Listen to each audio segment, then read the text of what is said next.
Odela 2. Odela first part చూసాకే ఈ second part చూడాలనుకున్నా. సరే అని ఫస్ట్ పార్ట్ చూసాక అది జస్ట్ యావరేజ్ అనిపించింది. ఇంకా సెకండ్ పార్ట్ చూసాక ఎందుకయ్యా ఈ సీక్వెల్స్, అవసరమా?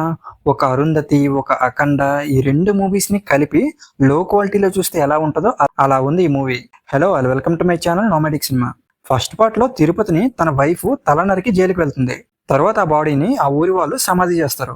కానీ తిరుపతి దెయ్యమై వచ్చి వేరే వాళ్ళ బాడీలోకి వెళ్ళి ఆ ఊరిలో కొత్తగా పెళ్ళైన అమ్మాయిని రేప్ చేసి చంపేస్తుంది. ఆ తిరుపతి ఆత్మని ఎలాగైనా నాశనం చేయాలని నాగసాధువైన భైరవిని ఆ ఊరి జనం తీసుకొస్తారు. మరి భైరవి ఎలా ఆ తిరుపతి ఆత్మతో పోరాడింది, చివరికి ఏమైంది అనేది సినిమాలో చూడాలి.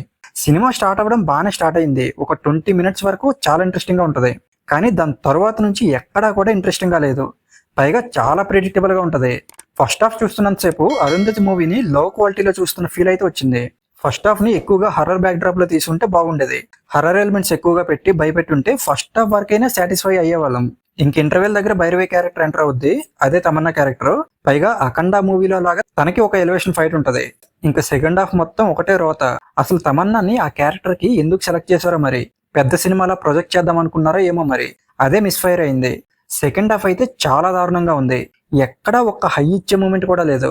ఇంకా యాక్టింగ్ విషయానికి వస్తే తిరుపతిగా యాక్ట్ చేసిన వశిష్ఠ బాగానే చేశారు. తమన్నా యాక్టింగ్ కూడా అంత గొప్పగా ఏం లేదు. మిగిలిన వాళ్ళంతా ఏదో అలా చేసుకుంటూ వెళ్ళిపోయారు. ఇంకా అజనీష్ లోక్నాథ్ బీజియం ఒక్కటే ఈ మూవీకి ప్లస్ అని చెప్పాలి. అది కూడా కొన్ని చోట్ల విరూపాక్ష బీజియంలా అనిపించింది. ఇంకా story, screen play, dialogues and direction supervising చేసిన సంపత్ నంది అరుంధతి, అఖండ, విరూపాక్ష లాంటి మూవీస్ నుంచి ఇన్స్పైర్ అయ్యి రాసుకున్న కథలో దమ్మున్నా కథనంలో దమ్ము లేదు. ఇంకా బాగా స్క్రీన్ ప్లే రాసుకుని ఉంటే బాగుండేది. అలాగే రన్ టైం కూడా తగ్గించి ఒక 2 hours లో చెప్తే బోర్ కొట్టకుండా అయినా ఉండేది.